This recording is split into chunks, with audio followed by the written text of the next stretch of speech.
The sun signs in love, Lama, romance, it makes the world go round. In this chapter you will discover the basic amorous nature of the sun signs. Because men and women have a somewhat different approach to love and sex, I have divided the signs into woman and man.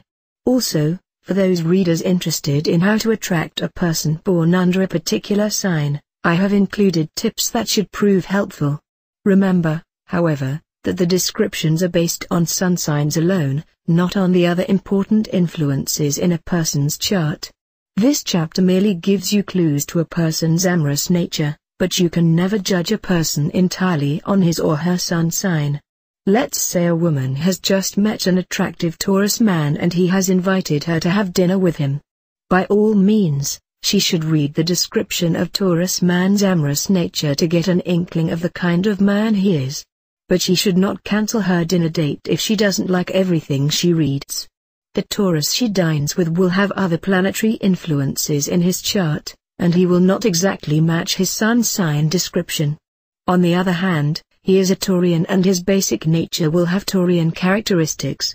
She should go to dinner and find out more about the man. When it comes to an Amma, take a chance.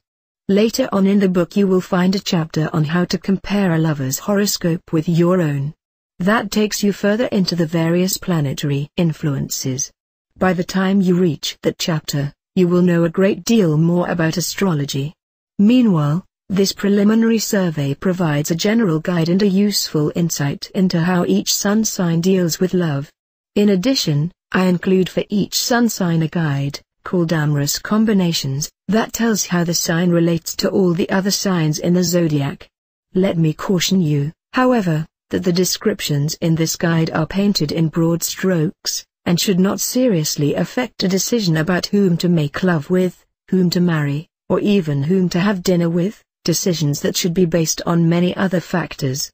With the above caveat, I include in this chapter a summary of general compatibilities for your sun sign in the hope that it may prove both instructive and amusing. Vive Lama!